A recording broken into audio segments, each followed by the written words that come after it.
നമ്മുടെ Indian എയർഫോഴ്സും Hindustan aeronautics ലിമിറ്റഡും ചേർന്ന് 65,848 കോടി രൂപയുടെ ഒരു കരാറിന്റെ നിർണായക ഘട്ടത്തിലേക്ക് പ്രവേശിച്ചിരിക്കുകയാണ് ഇപ്പോൾ. ഈ കരാർ എന്ന് പറയുന്നത് 97 ലൈറ്റ് കോമ്പാക്ട് എയർക്രാഫ്റ്റ്, അതായത് LCA Mark 1A തേജസ് യുദ്ധവിമാനങ്ങൾ വാങ്ങുന്നതിനുള്ള കരാറാണ്. ഈ കരാർ ഇന്ത്യയുടെ തദ്ദേശീയ പ്രതിരോധ ശേഷി ശക്തിപ്പെടുത്തുന്നതിനുള്ള ഒരു സുപ്രധാന ചുവടുവയ്പിലേക്കാണ് സൂചിപ്പിക്കുന്നത്. തേജസിന്റെ നൂതന വകഭേദമായ LCA Mk1A IAFന്റെ സ്വദേശീയ സാങ്കേതിക വിദ്യ ഉപയോഗിച്ച് യുദ്ധവീര്യം വർദ്ധിപ്പിക്കാൻ തയ്യാറായി കഴിഞ്ഞു. ഇതിന് ഡിഫൻസ് അക്വിസിഷൻ കൗൺസിലിന്റെ പച്ചക്കൊടി ലഭിച്ചിരുന്നു. ഇപ്പോൾ നടന്നുകൊണ്ടിരിക്കുന്ന ഈ കോൺട്രാക്ട് നെഗോഷിയേഷൻ കമ്മിറ്റി, അതായത് CNC പ്രക്രിയയിൽ വില നിർണയം, ഡെലിവറി ഷെഡ്യൂളുകൾ, കരാർ വ്യവസ്ഥകൾ തുടങ്ങിയ പ്രധാന വശങ്ങളെ കുറിച്ചുള്ള വിശദമായ ചർച്ചകളാണ് നടക്കുന്നത്. ഇങ്ങനെ ബജറ്റ് നിയന്ത്രണങ്ങൾ പാലിച്ചുകൊണ്ട് വ്യോമസേനയുടെ പ്രവർത്തന ആവശ്യകതകൾ നിറവേറ്റുന്ന ഒരു കരാർ അന്തിമമാക്കാൻ IAFും HALും പ്രവർത്തിക്കുന്നുമുണ്ട്. ഈ മഹത്തായ പദ്ധതി നിരവധി വെല്ലുവിളികൾ നേരിടുന്നുമുണ്ട്. IAFന്റെ ആവശ്യം നിറവേറ്റാൻ HALന് അതിന്റെ ഉൽപാദനശേഷി ഗണ്യമായി വർദ്ധിപ്പിക്കേണ്ടതുണ്ട്. നിർമ്മാണ സൗകര്യങ്ങൾ വിപുലീകരിക്കുക, ഉൽപാദന പ്രക്രിയകൾ ഒപ്റ്റിമൈസ് ചെയ്യുക, അല്ലെങ്കിൽ പുതിയ സാങ്കേതിക വിദ്യകൾ പ്രയോജനപ്പെടുത്തുക എന്നിവയെല്ലാം ഈ നിർണായക പദ്ധതിയുടെ വെല്ലുവിളികളാണ്. ഈ കരാർ പ്രാവർത്തികമാകുകയാണെങ്കിൽ 97 LCA Mark 1 ജെറ്റ് വിമാനങ്ങൾ IAFന് ലഭിക്കും. അതുപോലെ തന്നെ നമ്മുടെ defence research and development organisation അഥവാ DRDO ഹൈപ്പർസോണിക് സാങ്കേതിക വിദ്യയിലെ ഒരു വലിയ പുരോഗതി ഇപ്പോൾ പ്രദർശിപ്പിച്ചിരിക്കുകയാണ്. അതായത് ഹൈപ്പർസോണിക് വിൻഡ് ടണൽ ഫെസിലിറ്റിയിൽ 3 നൂതന മിസൈൽ സംവിധാനങ്ങളുടെ ഒരു കാറ്റ് ടണൽ മോഡലുകൾ പരസ്യമായി പ്രദർശിപ്പിച്ചുകൊണ്ട് ഹൈപ്പർസോണിക് സാങ്കേതിക വിദ്യയിലെ പുരോഗതി ഇപ്പോൾ DRDO പ്രദർശിപ്പിച്ചിരിക്കുന്നു. ഈ ഇവന്റ് അതിവേഗ മിസൈൽ സാങ്കേതിക വിദ്യയിലെ ഇന്ത്യയുടെ പുരോഗതിയെ ഉയർത്തിക്കാട്ടുകയും ദേശീയ പ്രതിരോധ ശേഷി വർദ്ധിപ്പിക്കുന്നതിനുള്ള നമ്മുടെ DRDOയുടെ പ്രതിബദ്ധത അടിവരയിടുകയും ചെയ്യുന്നു. ഈ 3 മിസൈൽ സംവിധാനങ്ങൾ എന്തൊക്കെയാണെന്ന് നോക്കാം. അതിൽ ഒന്നാമത്തേതാണ് കോമൺ ഹൈപ്പർസോണിക് ഗ്ലൈഡ് ബോഡി. ഇതെന്ന് പറയുന്നത് Mark 5 കൂടുതൽ വേഗതയിൽ സഞ്ചരിക്കാൻ രൂപകൽപ്പന ചെയ്തിരിക്കുന്ന ഹൈപ്പർസോണിക് ആയുധമായ കോമൺ ഹൈപ്പർസോണിക് ഗ്ലൈഡ് ബോഡിയാണ്. ഇതാണ് പ്രദർശനത്തിനുള്ള ആദ്യ മോഡൽ. ഇത് ബാലിസ്റ്റിക് മിസൈൽ സംവിധാനങ്ങൾ ഉൾപ്പെടെ വിവിധ പ്ലാറ്റ്ഫോമുകളിൽ നിന്ന് ഈ ബഹുമുഖ ഗ്ലൈഡ് ബോഡി വിക്ഷേപിക്കാനാവും. ഇത് ഇന്ത്യക്ക് 2 ആക്രമണങ്ങളിലും തന്ത്രപരമായ നേട്ടം വാഗ്ദാനം ചെയ്യുന്നു. ഉയർന്ന വേഗതയിൽ കുതിച്ചു കയറാനുള്ള ഇതിന്റെ കഴിവ് തടയുന്നത് വളരെയധികം പ്രയാസകരമാണ്. ഇത് ഇന്ത്യക്ക് ഗണ്യമായ പ്രതിരോധ ശേഷി നൽകുന്നു. രണ്ടാമത്തേതാണ് ADAH, അതായത് ഒരു തദ്ദേശീയ ഇന്റർസെപ്റ്റർ ഉപയോഗിച്ച് ഹൈപ്പർസോണിക് ഭീഷണികളെ പ്രതിരോധിക്കുന്നു. ഈ രണ്ടാമത്തെ മോഡൽ എന്ന് പറയുന്നത് ഇന്ത്യയുടെ ബാലിസ്റ്റിക് മിസൈൽ ഡിഫൻസ് സംവിധാനത്തിന്റെ ഒരു തകർപ്പൻ കൂട്ടിച്ചേർക്കലിനെയാണ് പ്രതിനിധീകരിക്കുന്നത്.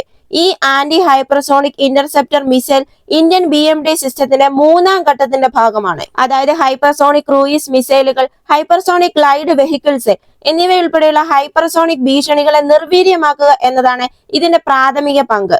ഹൈപ്പർസോണിക് ആയുധങ്ങൾ വികസിപ്പിച്ചുകൊണ്ടിരിക്കുന്ന എതിരാളികളിൽ നിന്നുള്ള ഉയർന്നു വരുന്ന ഭീഷണികളെ ചെറുക്കുന്നതിനുള്ള ഇന്ത്യയുടെ സജീവമായ സമീപനത്തെയാണ് ADHന്റെ വികസനം സൂചിപ്പിക്കുന്നത്. അടുത്തതാണ് LRA-SHM, അതായത് മെച്ചപ്പെടുത്തിയ മാരിടൈം സ്ട്രൈക്കിനായുള്ള ഒരു ഹൈബ്രിഡ് ഹൈപ്പർസോണിക് ആന്റിഷിപ്പ് മിസൈൽ. പ്രദർശിപ്പിച്ച 3ാമത്തെ model long range antiship hypersonic മിസൈലാണ്, അതായത് LRA-SHM.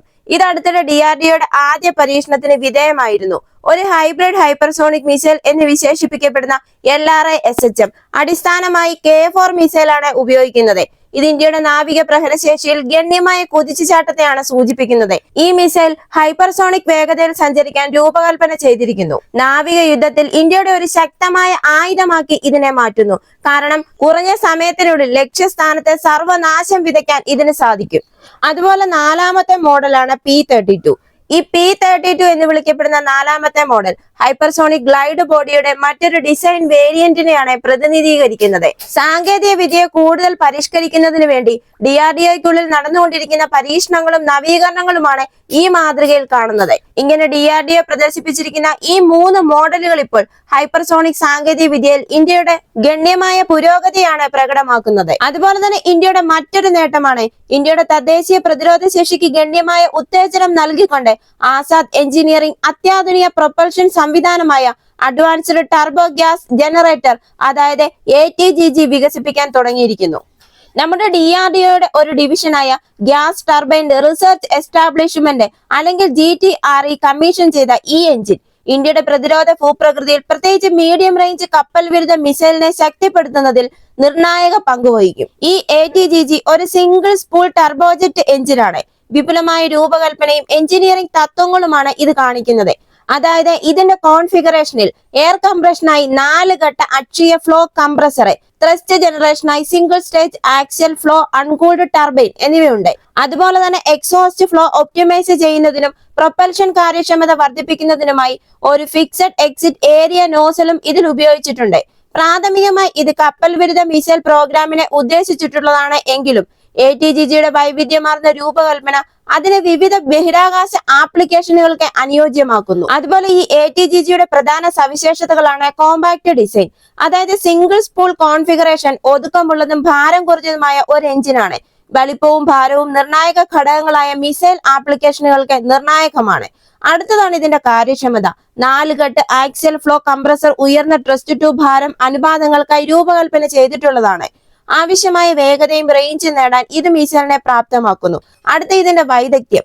UAVകൾ, ടാർഗറ്റ് ഡ്രോണുകൾ, മറ്റ് വിമാനങ്ങൾ എന്നിവയുൾപ്പെടെയുള്ള വിവിധ എയറോസ്പേസ് ആപ്ലിക്കേഷനുകൾക്ക് ATGGയുടെ രൂപകൽപ്പന അനുയോജ്യമാണ്. ഇന്ത്യയുടെ ഈ തദ്ദേശീയ എഞ്ചിൻ ഇന്ത്യയുടെ മിസൈൽ പദ്ധതിയെ ശക്തിപ്പെടുത്തുക മാത്രമല്ല, ബഹിരാകാശ ശേഷിയുടെ വിശാലമായ വികസനത്തിന് സംഭാവന നൽകുകയും ചെയ്യുന്നു. ഇതുപോലെയുള്ള ഇന്ത്യയുടെ പ്രതിരോധ വാർത്തകൾ അറിയുന്നതിന് വേണ്ടി മറക്കാതെ തന്നെ ഈ ചാനൽ ഒന്ന് സബ്സ്ക്രൈബ് ചെയ്യുക. ഈ വീഡിയോ ഇഷ്ടമായെങ്കിൽ ഒരു ലൈക്ക് തരിക. അടുത്ത വീഡിയോയുമായി വീണ്ടും കാണാം.